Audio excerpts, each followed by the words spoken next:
Ghazali decode நேயர்களுக்கு அன்பு வணக்கம். இன்னைக்கு ஆகஸ்ட் 25, 2026. ஜியோ பாலிட்டிக்ஸில் வந்து நம்ம தினந்தோறும் அப்டேட்டு சொல்லிட்டு இருக்கோம். இன்னைக்கு வந்து இருக்கக்கூடிய அப்டேட்டில் ரொம்ப முக்கியமானது இந்த எக்கனாமிக் டே அப்படின்னு சொல்லி இங்கே வந்து ஈரானை வந்து கழுத்தை பிடிச்சி நெரிக்கணும்.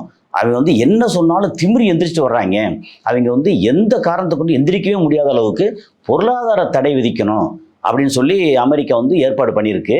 அப்போ பொருளாதார தடை விதிக்கணும் அப்படின்னா, ஏற்கனவே பொருளாதார தடை விதிக்கலையா அப்படின்னா, நிறைய 47 வருஷமாக மாறி மாறி வந்து கொஞ்சம் மிதமாக ஜாஸ்தி ரொம்ப ஜாஸ்தி அப்படின்னு விதிச்சிருக்காங்க. அதையும் தாண்டி வந்து அவங்க என்ன பண்ணாங்கன்னா, நிறைய இடங்களில் ஷேடோ ஃப்ளீட் அப்படின்னு சொல்லக்கூடிய அளவுக்கு பெருசாக பண்ணாங்க. ஸோ இதெல்லாம் தாண்டி என்ன நடந்துக்கிட்டு இருக்குது அப்படிங்கிற கம்ப்ளீட் வந்து அப்டேட்டை வந்து இப்போது சொல்ல போகிறோம். நான் கசாலி டிகோட்ஸ். வழக்கம் போல் உங்களுடைய ஆதரவு, like button, high button, bell button மூணையும் கிளிக் பண்ணி சப்ஸ்கிரைப் பண்ணாத நண்பர்களுக்கு சப்ஸ்கிரைப் செய்து நண்பர்களுக்கு பகிர்ந்து ஆதரவு தாருங்கள். நன்றி. இப்போ என்னென்னா, நமக்கு வந்து ஜியோ பாலிட்டிக்ஸில் வேறு எதுவும் இல்லையா அப்படின்னு கேட்டிங்கன்னா நிறைய இருக்குது. ஆனால் நமக்கு நம்மளுடைய உறவுகள் வந்து அரபு நாட்டில் இருக்கிறனால அங்கே அப்டேட் வந்து தொடர்ந்து தேவைப்படுது. அந்த அப்டேட்டுக்கு முன்னாடி வேறு எங்கேயோ வந்து யுக்ரைனில் ஒரு உரத்தில் அடிக்கிறாங்க, ரஷ்யாவில் அடிக்கிறாங்க, இல்லை ஆப்பிரிக்காவில் ஏதாவது ஒன்று நடக்குது, ரொம்ப வித்தியாசமாக இல்லாமல் சாதாரணமாக நடக்குது அப்படிங்கிறதுல நமக்கு வந்து பெரிய செய்தியாக இருக்காது. காரணம், நமக்கு பெரிய செய்தி என்னென்னா, நம்ம சம்பந்தப்பட்ட நம்ம நண்பர்கள், உறவினர்கள் எல்லாரும் வந்து எங்கே வந்து இருக்காங்களோ அவங்களுக்கு ஏதாவது பாதிப்பு இருக்குமோ, நம்மளுடைய எதிர்காலம் ஏதாவது பிரச்சனை வருமோ அப்படின்னு சொல்லி நம்ம பார்த்தா தான் நமக்கு வந்து ரொம்ப நெருக்கமாக இருக்கும் அப்படிங்கிறது தான். சரி, அதனால் நமக்கு வந்து இந்த ஈரான், அமெரிக்கா, இஸ்ரேல் இந்த யுத்தத்தில் வந்து உள்ள மாட்டிட்டு நிற்கிறது வந்து கல்ஃப் கண்ட்ரிஸ். அந்த கல்ஃப் கண்ட்ரிஸ் இருக்கு இல்லையா, அதில் வந்து நம்ம நிறைய பலன் அடைகிறோம், நிறைய வேலைவாய்ப்பு இருக்குது. இப்போ வந்து நிறைய அந்த பிரச்சனையில் வந்து நம்ம வந்து சிக்கிட்டு நிற்கிறோம். அப்படிங்கும்போது என்ன நடக்க போகுது அப்படின்னு தான் பார்க்க போகிறோம். ரொம்ப முக்கியமாக வந்து அமெரிக்கா அனௌன்ஸ் பண்ணது எப்படின்னு சொல்லியாச்சுன்னா, இங்கே ஏற்கனவே வந்து அமெரிக்கா ஈரானுக்கு 47 வருஷமாக பலவிதமான அளவில் இது சேங்ஷன் பண்ணியிருக்காங்க. பொருளாதார தடை. உங்களுக்கு வந்து ஆயில் யாரும் வாங்கக்கூடாது, கெமிக்கல் யாரும் வந்து ப்ரொவைட் பண்ணக்கூடாது, வெப்பன் யாரும் வந்து கொடுக்கக்கூடாது, வெப்பனுக்கு தேவைப்படுற ஸ்பேர் பார்ட்ஸு கொடுக்கக்கூடாது, எலக்ட்ரானிக் ஐட்டத்தை வந்து எந்த நாடும் கொடுக்கக்கூடாது, வேற வந்து உணவுப் பொருள் வந்து போனால் போது கொஞ்சம் கொஞ்சம் கொடுத்துக்கலாம், பெருசாக வந்து கொடுக்கக்கூடாது அப்படின்னு, மருந்து பொருட்கள் கொஞ்சம் கொஞ்சம் அப்படின்னு. என்னன்னா, அவங்களுக்கு வந்து ஏதோ உயிரோடு கொஞ்சம் இருக்கலாம், மற்றபடி அவங்க அங்கே எண்ணெய் எடுக்கக்கூடாது. அந்த எண்ணெய் எடுக்கலைன்னு வச்சுங்களேன், பக்கத்தில் அதாவது எப்படின்னா இந்த பக்கம் ஈராக், இந்த பக்கம் ஈரான், இந்த சைடில் வந்து எண்ணெய் இருக்குது அப்படின்னா, ஈராக்கு வந்து அந்த எண்ணெயை பூரா எக்ஸ்ப்ளோர் பண்ணிச்சு அப்படின்னா, ஈராக்கோட கடல் பகுதி, ஈரானோட கடல் பகுதி கிட்டத்தட்ட பக்கம் தான். ஈராக் வந்து எடுக்குது அப்படின்னா ஈரானோட எண்ணெய் வளமும் சேர்ந்து அங்கே போகும். அப்புறம் கத்தாரு, அப்புறம் வந்து இந்த பக்கம் ஈரான். இங்கே நேச்சுரல் கேஸ் வந்து கத்தார் நிறைய உறிஞ்சுறாங்கன்னா, இவங்களை வந்து ஈரான் எடுக்க விடலை அப்படின்னா நேச்சுரல் கேஸ் வந்து நேச்சுரலாக என்ன ஆகும், கத்தாருக்கு வந்து அண்டர் கிரவுண்டில் கீழே அந்த பிளேட்ஸில் அங்கே இருக்கும்போது அது வந்து ஆட்டோமேட்டிக்காக கத்தாருக்கு நிறையா போயிடும்.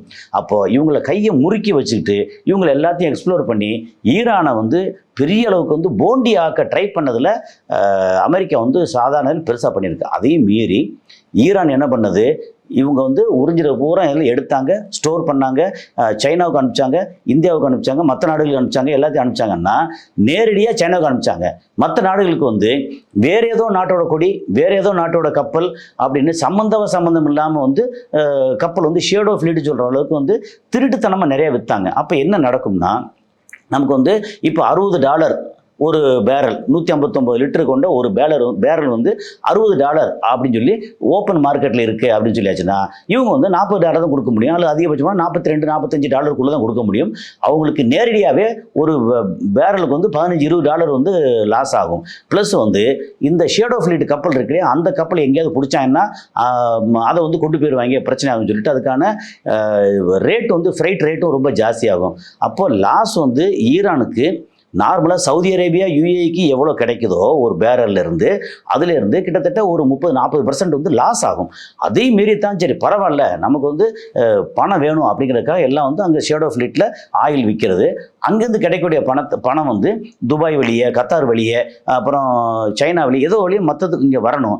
வரும்போது நேரடியாக அமெரிக்க டாலரில் டிரான்சாக்ஷன் வந்து ஸ்விஃப்ட் மூலமாக பண்ண முடியாது, அதுக்கு தடை வச்சுருக்காங்க. அப்போ என்னென்னா அமெரிக்க டாலரை வந்து கட்டுக்கட்டாக வாங்கி இங்கே வச்சுட்டு அப்புறம் அங்கே கொடுக்குறது, அங்கே வந்து உள்ளுக்குள்ளே வந்து மாற்றுறது, எல்லா வேலையும் பார்ப்பாங்க. என்னென்னா அமெரிக்க டாலர் வந்து உலக அளவில் நம்பர் 1 கரன்சி இருக்கிற வரைக்கும் இப்போ என்ன பண்ணிருக்காங்கன்னா, நீங்கள் வந்து உங்களுக்கு தடை விதிச்சிட்டோம்.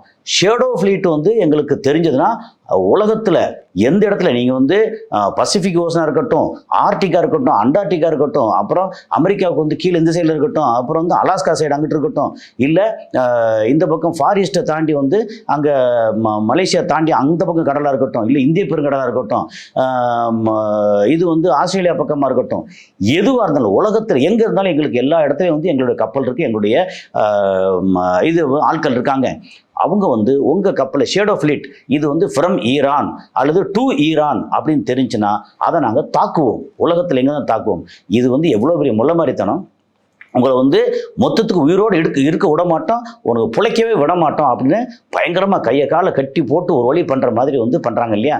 நீ பண்ணிக்க, நான் பார்க்குறேன் அப்படின்னு சொல்லி ஒரு பக்கம். இன்னொன்று என்ன சொன்னாங்க, இந்த மாதிரி இதோடு சேர்ந்து புலங்குற சைனாவாக இருக்கட்டும், இந்தியாவாக இருக்கட்டும், பாகிஸ்தான், யாராக இருந்தாலும் சரி, எல்லா நாட்டையும் நாங்கள் வந்து எல்லா நாட்டுக்கும் நாங்கள் வந்து தடை விதிப்போம். சரி, அடுத்து இங்கேருந்து எதுவும் அங்கே கொடுக்கக்கூடாது, அந்த நாட்டுக்கும் நாங்கள் தடை விதிப்போம். எந்த விதமான உறவும் ஈரானோட யாரும் வைக்கக்கூடாது, அப்படி வச்சா அவங்களுக்கு நாங்கள் தடை விதிப்போம் அப்படின்னு கடைசியில் வந்து எப்படி பார்த்தா நீ தடை விதிச்சு பாரு அப்படின்னு சைனா வந்து சொல்லியிருக்காங்க. சரி, அதை தாண்டி இப்போ வந்து ஒரு செய்தியாக வந்து வழக்கம் போல் நம்ம சொல்கிறோம். அந்த செய்தி என்னங்கிறத, அந்த செய்தி அதுக்கான விளக்கம் நம்ம சொல்லுவோம். ஏன்னா சில நேரத்தில் வந்து சிலர் வந்து என்னென்னா இங்கிலீஷில் ஏன் சொல்லி தமிழையும் சொல்கிறீங்க அப்படின்றாங்க. நமக்கு வந்து இங்கிலீஷில் கொஞ்சம் படிப்போம், அது புரிஞ்சவங்களுக்கு புரியும். தமிழில் கொஞ்சம் சொல்லுவோம். ஏன்னா முழுசாக வந்து தமிழ், முழுசாக இங்கிலீஷ் அப்படி சொல்கிறது இல்லை. நம்ம கொஞ்சம் படிப்போம், கொஞ்சம் தமிழில் சொல்லுவோம். அது வந்து புரிதலுக்காக சொல்கிறது. இப்போ என்னென்னா நமக்கு வந்து மார்க்கோ ரோட்ரிக்ஸ் கார்டல் அப்படின்னு ஒருத்தர், அவர் யார் அப்படின்னா ஃபாரின் செக்ரட்டரி, அமெரிக்காவோட ஃபாரின் செக்ரட்டரி. அவங்க அப்பா யார் அப்படின்னு சொல்லியாச்சுன்னா கியூபா ஹவானா இருக்கு இல்லையா, அதில் வந்து வங்கி கொள்ளையர், பேங்க் ராபர். ஸோ ஒரு ஹவானாவில் பேங்க் ராபரோட பையன் வந்து அமெரிக்காவோட ஃபாரின் செக்ரட்டரி. இதுதான் அமெரிக்கா. ஓகே, இது வந்து ஒருத்தர் போட்டிருக்காரு. அதுக்கப்புறம் வந்து இப்போ என்ன சொல்லுன்னா, gulf countries plan to remove the US military bases and its troops from the countries. எப்படி கல்ஃப் கண்ட்ரி எடுத்தாச்சுன்னா 6 ஜிசிசி நாடு, இது வந்து ஸ்ட்ரெயிட்டாகவே அமெரிக்காவோட எந்த பேஸும் வேண்டாம், நாங்கள் ரிமூவ் பண்ண போகிறோம். அதுக்கப்புறம் வந்து சைனாவோட எக்கனாமிக் ஜோன்ஸ், அங்கே வந்து பொருளாதார மண்டலம் அப்படின்னா நாங்கள் சைனா வச்சு வைக்க போகிறோம் அப்படின்னு சொல்லி இப்போது அனௌன்ஸ் பண்ணியிருக்காங்க. அது பிளான் பண்ணியிருக்காங்க. நாங்கள் இப்படி பிளான் பண்ணுறோங்கிற அனௌன்ஸ் பண்ணியிருக்காங்க ஒழிய இந்த பிளான் எக்ஸிக்யூட் பண்ணுறோன்னு அனௌன்ஸ் பண்ணல இன்னும். ஸோ எக்ஸிக்யூட் பண்ணுறதுக்கு ஒரு ஐடியா வச்சு இதை பண்ணுறாங்க. சரி, இப்போ வந்து அமெரிக்காவோட ஒரு மிக பயங்கரமான ஒரு ஹெலிகாப்டர், சாப்பர் சொல்லுவாங்க இல்லையா, அப்பாச்சி ஹெலிகாப்டர், அது ஏற்கனவே கேள்விப்பட்டிருப்போம். இங்கே வந்து இந்த இது வந்து பாந்தர் அப்பாஸ் பக்கத்தில், அப்புறம் சிரிக் ஏரியாவில், அதுக்கப்புறம் வந்து இன்னொரு தீவுலாம் இருக்கு இல்லையா, கேஷம் ஐலண்ட் இருக்கு இல்லையா, அங்கே இந்த மாதிரி இடங்கள் எல்லாம் அப்பாச்சி ஹெலிகாப்டர் வந்து சுட்டு வீழ்த்தினாங்க. அது எப்படியே இந்த மேன்பேடுன்னு சொல்லி தோளில் தூக்கிட்டு போகிற அந்த மேன்பேடு ஷூட்டரை வச்சு அதை ஷூட் பண்ணாங்க அப்படின்னு சொல்லி நம்ம வந்து படிச்சிருக்கோம். இப்போ என்ன சொல்கிறாங்கன்னா, அந்த அப்பாச்சி ஹெலிகாப்டர் அங்கே வந்து அவங்க என்ன சொல்ற, சும்மா அது காமெடிக்கு வேற சொல்கிறாங்க, அவங்க வந்து கிண்டலுக்கு. என்ன, அப்பாச்சி ஹெலிகாப்டர் வந்து ஈரான் வந்து அடிக்க வேண்டிய வேலையே இல்லை, அது தானாக பறக்கும், திடீர்னு தொழில்நுட்ப கோளாறுல தானாக கீழே விழுவோம் அப்படின்னு நிறைய ஹெலிகாப்டர் தொழில்நுட்ப கோளாறால நிறைய கீழே விழுந்திருக்கு அப்படின்னு சொல்கிறாங்க. அதுக்கான படத்தையும் போடுறாங்க. வந்து என்னென்னா, Iran does not have to shoot down US army attack helicopters. They are doing just fine crashing on their own, and the army fearsome Apache helicopters introduced in mid-80s at the Twilight at the Cold War to take on enemy armored columns. இது வந்து ஒரு தாக்கக்கூடிய helicopter தான். அந்த helicopter வந்து just அது விட்டா போதும், தானாக பறந்து தானாக விழுந்து உடைய போகுது. அதுக்கு எதுக்கு வந்து ஈரான் கஷ்டப்பட்டு ஷூட் பண்ணணும் அப்படின்னு சொல்லி காமெடி பண்ணியிருக்காங்க அப்படிங்கிறது.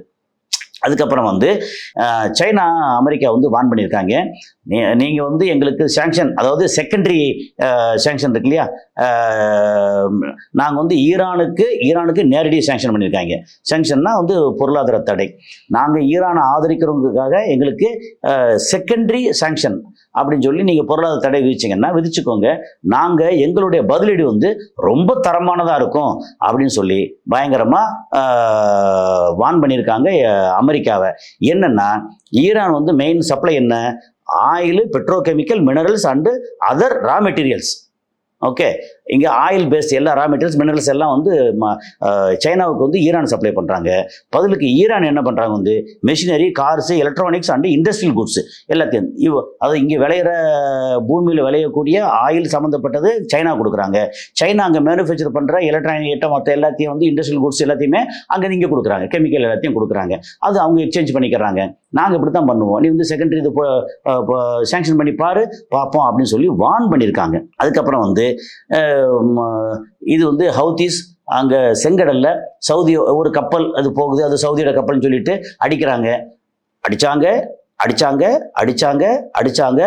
அடிச்சிருக்காங்க. இப்படியே வந்து ரெகுலராக அடிச்சுட்டே இருக்காங்க. Yemen's Iran backed Houthis have claimed responsibility for red sea attack reported early today, saying they struck the Saudi oil tanker Amazon with ballistic missile. Okay, இது வந்து ட்ரோன் கிடையாது, பேலிஸ்டிக் மிசைல், அதை வச்சு அடிச்சிருக்காங்க. அது வந்து அந்த பிக்சரோட வந்து இங்கே காண கிடைச்சிருக்கு. அதுக்கப்புறம் நமக்கு வந்து இன்னும் ஒரு 3 வாரத்தில் ஓகே செப்டம்பர் 12, 13, 2026 வந்து டெல்லியில் பிரிக்ஸ் சம்மிட் மாநாடு நடக்க போகுது. அதுக்கு வந்து ஜி ஜின்பிங், புட்டின் எல்லாம் பெரிய தலைவர்கள்லாம் இங்கே வர்றதா பிளான் இருக்குது. அதுக்கு முன்னாடி சிஜேபி காக்ரோச் பார்ட்டி என்ன பண்ணுது, செப்டம்பர் 5 வந்து போராட்டம் நடத்த போகிறாங்க. ஓகே, ப்ரொட்டஸ்ட் பண்ண போகிறாங்க. அது எதுக்கு என்ன அப்படிங்கிறதெல்லாம் அடுத்த கட்டத்தில் வரும். ஓகே, இப்போ வந்து அமெரிக்கா கனடா மேலே வந்து பயங்கரமாக காண்டாகி நிறைய சேங்ஷன்லாம், அங்கேயும் வந்து பொருளாதார தடை இல்லை, அங்கே வந்து வரி விதிச்சிருக்காங்க. உங்களுக்கு இவ்வளோ பண்ணுறோம் அவ்வளோ பண்ணுறோம் பயங்கரமாக வரி விதிச்சிருக்காங்க. வரி விதிச்சோடனே கனடா என்ன பண்ணியிருக்காங்க, ஆக்சுவலாக ஒரிஜினலாக பார்த்தீங்கன்னா எந்த ஒரு நாடும் தனி நாடாக இருக்க முடியாது, அது மற்ற நாடுகளோட சார்ந்து தான் இருக்க முடியும். ஒரு தனி மனிதனாக இருக்க முடியாது. அவங்க வந்து குடும்பம், நண்பர்கள், உறவினர்கள், தெரிஞ்சவங்க தெரியாதவங்க எல்லாம் சார்ந்து தான் வாழ முடியும். ஒருத்தருக்கு சார்பு தானே. அப்போது கனடா என்ன பண்ணுறாங்க அப்படின்னு சொல்லியாச்சுன்னா, ஒரு 15 லட்சம் வீடுகளுக்கு, அமெரிக்காவில் இருக்கிற வீடுகளுக்கு கனடா வந்து கரண்ட் கொடுக்குறாங்க. ஓகே, அந்த கரண்ட்டை வந்து நாங்கள் கட் பண்ணுவோம், நீ வந்து இப்படி இது பண்ணிப்பாரு, டாரிஃப் போட்டுப்பாரு, நான் வந்து அமெரிக்காவில் இருக்கிற வீடுகளுக்கு நாங்கள் கரண்ட்டை கட் பண்ண போகிறோம் அப்படின்னு சொல்லி யார் சொல்கிறா, Canadian official Doug Ford just threatened warn பண்ணிக்காங்க. ஓகே, இந்த மாதிரி பயமுத்துக்காங்க, நீ வந்து ஒழுங்குமரியாக இருக்கணும், இல்லைன்னா நான் வந்து உங்கள் 15 லட்சம் வீட்டுக்கு நான் வந்து கரண்ட்டை கட் பண்ணிடுவேன், என்ன செய்ய போகிற, கரண்ட் நீ கொடுத்து பாறேன் அப்படின்ற மாதிரி. அப்போ கட் பண்ணிச்சு அங்கே லாபம் அடிப்பாங்க. அதே மாதிரி அவ்வளோதான். அதே மாதிரி இப்போ வந்து Iran has pledged to retaliate against major expansion of US sanctions announced Monday with Iranian officials warning of potential strikes on energy choke point and expressing confidence that key trading partners with will resist American pressure US. என்னன்னா, நீ America வந்து இது extra வந்து நீ choke point நீ வந்து sanction பண்ணுற, shadow ஃப்ளைட்டில் அடிக்கிற அப்படின்னு சொல்லியாச்சுன்னா அமெரிக்கா சம்மந்தப்பட்ட அத்தனை சோக் பாயிண்ட்லேயும் நாங்கள் அடிப்போம். ஏன்னா இங்கே இந்த மொத்த ரீஜன்லையும் அமெரிக்கா சம்மந்தப்பட்டு எதுவுமே வர முடியாது. நீ கப்பல் அடிக்கிறோம், அமெரிக்கா கப்பல் அடிக்கிறோம், நீ வந்து அடிச்சு பாருங்க பார்ப்போம். இங்கேருந்து அவங்களோட சோக் பாயிண்ட் என்ன, இஸ்ரேலுக்கு வர முடியாது. அந்த பக்கம் வந்து சுயஸ் கால்வே அடிப்போம், இங்கே வந்து பாபல் மந்திப், இந்த ஹர்மோஸு, அதுக்கப்புறம் மேலே இருக்கக்கூடிய மற்ற இடங்கள்ல மெடிட்டரேனியன் சீல இருக்க வந்து அமெரிக்கா கப்பலத்தெல்லாம் வச்சு எல்லா சோக் பாயிண்ட்ல அடிப்போம், நீங்கள் வந்து பாரு அப்படின்னு சொல்கிறாங்க. அப்படி அடிக்க ஆரம்பிச்சு என்ன ஆகும், அமெரிக்கா ஆடிப்போயிரு. இப்போவே அமெரிக்கா வந்து கொஞ்சம் ஆடி போய் கிடக்கு, வேறு வழி இல்லை, ரொம்ப ஆடி போயிருன்னு அர்த்தம். அதுக்கப்புறம் வந்து ரொம்ப முக்கியமான ஒரு விஷயம் வந்து சைனா என்ன பண்ணியிருக்காங்கன்னா, நம்ம வந்து கம்ப்யூட்டரில் வந்து சாதாரண என்ன யூஸ் பண்ணுவோம்னா விண்டோஸ் யூஸ் பண்ணுவோம், ஐஃபோனுக்கு அவங்களுக்கு ஓன் இது இருக்குது, ஓஎஸ் இருக்குது. எப்படின்னா பிளாட்ஃபார்ம் இருக்கு இல்லையா, அந்த ஓன் பிளாட்ஃபார்ம் இருக்குது. ஓகே, அப்போது அது எல்லாத்தையும் சைனா என்ன பண்ணுறாங்க, orders state agency to uninstall Windows, switch to Linux based system to cut dependence on US tech.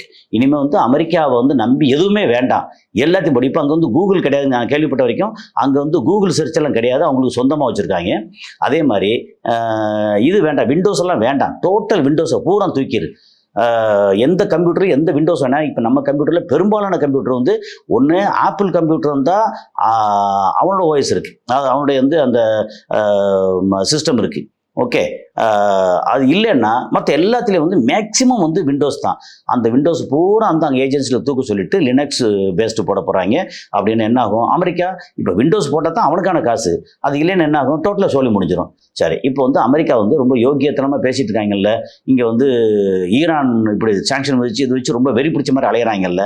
இதுக்கு முன்னாடி லிபியா கடாஃபியை வந்து போட்டு தள்ளினாங்கல்ல. அப்போ கடாஃபியை போட்டு தள்ளும்போது அப்போ கடாஃபி அங்கே வந்து அவரோட அந்த ட்ரெஷரியில் வச்சுருந்தது எவ்வளோ அப்படின்னா ஒரு 143 ton of gold, pure gold, எல்லாம் கட்டி கட்டியாக வந்து 143 டன். சரி, இவர் வந்து இறந்து போயாச்சு. நேட்டோலேருந்து உள்ளே வர்றாங்க. உள்ளே வந்து அதுக்கப்புறம் எல்லாம் வந்து பார்த்தீங்கன்னா அங்கே வந்து ஒன்றையும் காணும். அஃபிஷியலாக தெரிஞ்ச 143 கிலோ டன் கோல்டு, கிலோ இல்லை டன்னு. Okay, 143 ton gold. இப்போ வந்து ஒரு 2 வாரத்துக்கு முன்னாடி யூஏயிலிருந்து ஈரானுக்கு போனது 2 டன் கோல்டு.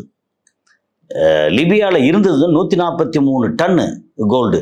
ஓகே, அப்போ அவ்வளோ கோல்டையும் காணா போச்சு. என்ன பண்ணாங்க, அமெரிக்கா வந்து திருடிட்டு போயிட்டாங்க. இந்த திருட்டு பசங்க தான் அமெரிக்கா வந்து என்ன பண்ணாங்க, ஒவ்வொரு நாடாக போய் கொள்ளையடிச்சு தான் நாட்டை வளப்படுறதுக்கு எல்லா நாட்டை வந்து பிச்சைக்காரனாக்குறாங்க. அதைத்தான் சொல்கிறாங்க. இப்போ ரொம்ப ஷாக்கிங்காக வந்து அந்த செய்தி வந்திருக்கு, அதையும் போடுறோம் வந்து. அதுக்கப்புறம் வந்து அமெரிக்கா வந்து ஈரான் வந்து ஒரு எச்சரிக்கை பண்ணியிருக்காங்க. என்ன பண்ணியிருக்காங்க, இஸ்ரேல் மீது எச்சரிக்கை பண்ணியிருக்காங்க. நீ எந்த காரணத்தை கொண்டு ஏதாவது ஒரு காரணத்தை வச்சு நீ வந்து துருக்கி மேலே நீ அட்டாக் பண்ணேன்னா அவங்களுக்கு சாதகமாக நாங்கள் வந்து அட்டாக் பண்ண போகிறோம். துருக்கி மீது இஸ்ரேல் தாக்குதல் நடத்தினால் நாம் அமைதி காக்க மாட்டோம். ஈரான் கடும் எச்சரிக்கை. அது வந்து நேற்று வந்து எச்சரிக்கை கொடுத்துருக்காங்க. அதுக்கப்புறம் வந்து என்னென்னா, அந்த ரோயா நியூஸ் வந்து ஒரு நியூஸில் வந்து என்ன போட்டிருக்காங்க, ஈரானின் economy minister Ali Madanizadeh predicted on Monday another defeat for the United States, saying the Islamic Republic had a 2-year plan to counter Washington's new sanction. எப்பா, நீ வந்து எனக்கு எதிராக வந்து ஷேடோ ஃபிளிட் அடிக்கிற மாதிரி எல்லா இதுவும் போடு, ஆனால் நாங்கள் ஏற்கனவே என்ன பண்ணி வச்சுருக்கோம்னா இன்னும் 2 வருஷத்துக்கு நீ மொத்தத்துக்கு பொருளாதார தடை விதிச்சாலும் எங்களால் சமாளிக்க முடியுன்ற அளவுக்கு நாங்கள் 2-year பிளான் வச்சுருக்கோம், நீ வந்து பாரு அப்படின்னு சொல்லி அங்கே எச்சரிக்கை பண்ணியிருக்காங்க. அப்போ 2 வருஷத்துக்கு நீங்கள் சாங்ஷன் பண்ணியாச்சுன்னா இந்த ஈரானை சம்மந்தப்பட்டு மற்ற சுற்றி இருக்க நாடுகள் அவங்க தான் கஷ்டப்படுவாங்க அப்படிங்கிறது தான். ஓகே, அடுத்து வந்து Israel says it will scrap Turkey from the map. அந்த இஸ்ரேல் வந்து உன்னை தெரியாமல் அழிச்சிருவேன்டா அப்படின்னு சொல்கிறது தான் கிட்டத்தட்ட அதே தான். அப்புறம் Turkey says it will teach Israel a lesson it had never learned. இப்போ இத்தனை வருஷமாக வந்து இஸ்ரேல் வந்து ஒரு மாதிரி ஆட்டம் போட்டே இருக்க இல்லையா, உனக்கு ஒரு சரியான பாடம் கற்பிப்பேன்டா, இது வரைக்கும் நீ வந்து இந்த பாடம் உனக்கு யாரும் கற்பிக்கலை, நான் கற்பிப்பேன் அப்படின்னு சொல்லி துருக்கியும் இஸ்ரேலும் பயங்கரமாக சண்டை போடுறாங்க. இதுக்கிடையில் வந்து ஈரான் வேற துருக்கிக்கு ஆதரவு கொடுக்குறாங்க. இது நெசமாகவே இவங்க வந்து சண்டை போடுறாங்களா அல்லது 2 பேரும் சேர்ந்து நாடகம் போடுறாங்களா, ஒன்றும் புரியலை. இந்த அரசியல் வந்து நம்ம என்னமோ வந்து கொஞ்சம் இதெல்லாம் பார்க்குறோம், இது இப்படி தான் இருக்குமோ அப்படின்னு நினைக்கிறோம். நம்ம நினைப்பும் சில நேரம் வந்து சில நேரம் தவறாக போகுது, பல நேரம் ஓகேயா இருக்குது அப்படிங்கிறது தான். அதுக்கப்புறம் வந்து ஈரானோட ஃபாரின் மினிஸ்டர் அப்பாஸ் ஆராய்ச்சி என்ன சொல்கிறாரு, we are ready to supply cheap oil to India but India refuses due to USA pressure. Why is Modi so afraid of Trump அப்படின்னு கேட்குறாரு. இது வந்து நம்ம சொல்ல வேண்டியதில்லை. நாங்கள் வந்து சீப் ஆயில் கொடுக்குறோம், இப்போ இந்தியா வாங்க மாட்டேங்குது அப்படின்னா அமெரிக்கா வந்து ப்ரெஷர் கொடுக்குறாங்க. சரி, ஓகே, என்ன பண்ண முடியும், அவ்வளோதான் மேட்ரு. அது வந்து நம்ம பெருசாலாம் டீட்டெயிலாம் சொல்ல வேண்டியதில்லை. சரி, இப்போ வந்து என்னென்னா, கலிஃபோர்னியாவில் நடந்த இடைத்தேர்தலில் என்ன நடந்துச்சுன்னா, அந்த ஐபேக் அப்படின்னு சொல்லி இவங்கள இருக்காங்கல்ல, இஸ்ரேலோட குரூப்பு, ஒரு நிறுவனம் ஐபேக்கு, அதுக்கப்புறம் இஸ்ரேலோட மற்ற ஆதரவு குழுக்கள், அது எல்லாம் சேர்ந்து மில்லியன் கணக்காக வந்து டாலரை செலவு பண்ணாங்க. அங்கே வந்து ஆப்கானிஸ்தானை சேர்ந்த அமெரிக்கன் ஒரு லேடி, ஓகே, ஆயிஷா வகாப்பிற்கு எதிரான குறிவைத்த தாக்குதல் விளம்பரங்களுக்கு நிதியளித்து அவரது எதிர்ப்பாளர்களையும் ஆதரித்தது. தேர்தல் முடிவில் ஐபாக் மற்றும் பிற இஸ்ரேல் ஆதரவு வேட்பாளர்கள் ஆயிஷா வகாப் தோற்கடித்து அமெரிக்க காங்கிரஸுக்கு தேர்ந்தெடுக்கப்பட்ட முதல் ஆப்கானி அமெரிக்கர் என்ற வரலாற்று சாதனை படைத்துள்ளார். என்னங்கிற இது வர வந்து அமெரிக்காவில் வந்து ஒரு பக்கம் பார்த்தா ஜஹரான் மம்தானி மேயர், இன்னொரு பக்கம் பார்த்தா இங்கே வந்து எல் சயீத் அந்த ஆள் வந்து செனட் இதில் தேர்ந்தெடுக்க போகிறதா சொல்கிறாங்க. இன்னும் இப்போ கலிஃபோர்னியா இடைத்தேர்தல் வந்து யூதர்களோட பெரிய லாபி, எக்கச்சக்கமான செலவெல்லாம் தாண்டி ஆயிஷா வஹாப் போன்ற ஆப்கான் அமெரிக்கன் வந்து ஜெயிச்சிட்டாங்க. அப்படின்னா அமெரிக்காவுக்கு அங்கே இருக்கிற யூதர்கள் வயிற்றில் வந்து புளியை கரைக்குது அப்படிங்கிறதான். NATO want Iran strike one NATO country and we will hit back. யாராச்சும் வந்து NATO is a joke, why Israel just bombed Turkish. என்னென்னா நான் வந்து ஏதாவது நேட்டோ கண்ட்ரியில் நீ வந்து ஏதாவது அடிச்சேன்னா இஸ்ரேலை வந்து ஈரானை வந்து பயங்கரமாக அடிப்போம், தாக்குவோம் அப்படின்னு சொல்லி நேட்டோ கண்ட்ரி வந்து சொல்லும்போது நேட்டோலாம் ஒரு பெரிய காமெடி பீஸ் நேட்டோ. ஏன் அப்படி சொல்கிற? ஆமாம், இப்போ தான் வந்து நேட்டோ கண்ட்ரி வந்து துருக்கி அதை வந்து இஸ்ரேல் அடித்தாங்க, நீ என்ன வந்து ஆடிக்கிட்டு இருந்த, புல்லு பிடிக்கிட்டு இருந்தியா அப்படின்ற மாதிரி வந்து இவர் கேட்டிருக்காரு. ஓகே, ஸோ இன்னைக்கு வந்து கிட்டத்தட்ட இதுதான் மொத்தத்துக்கு வந்து என்னென்னா ஈரானை கட்டுப்படுத்த முடியாமல் அமெரிக்கா இது இருக்குது. இதெல்லாம் மற்ற செய்திகள் இருக்கு இல்லையா, அதெல்லாம் வந்து மெஜாரிட்டி இது சம்மந்தப்பட்ட செய்திகள் தான். ஒரு பக்கம் சவுதி அரபு நாடுகள் எந்த பக்கம் போகிறாங்க, சைனாவோட எக்கனாமிக் ஜோன் வைக்க போகிறாங்க, அப்புறம் அமெரிக்கா வந்து எல்லார் கழுத்தையும் முடிச்சு நெரிச்சா கடைசியில் வந்து அமெரிக்காவே தனிமைப்பட்டு போயிடும் அப்படின்ற மாதிரி இருக்குது. இஸ்ரேல் வந்து இந்த பக்கத்தில் ஈரான் இந்த இவங்கள வந்து உரண்டை எடுக்கிற விட்டுட்டு துருக்கி பக்கத்தில் உரண்டை எடுத்துட்டு இருக்கேன். காரணம் வந்து அக்டோபர் 27க்குள்ளே வந்து அங்கே எலெக்ஷன் நடந்தாகணும். அதை தவிர்க்கிறதுக்கு என்ன பண்ணுறேன், இந்த ஆள் வந்து பயங்கரமாக நெத்தன்யாகு வந்து ரொம்ப அப்படி ஆடி போய் கிடக்காங்க. இன்னைக்கான செய்தி இன்னைக்கு அப்டேட் இவ்வளோ தான். அடுத்த ஒரு அப்டேட்டில் சந்திப்போம். நன்றி.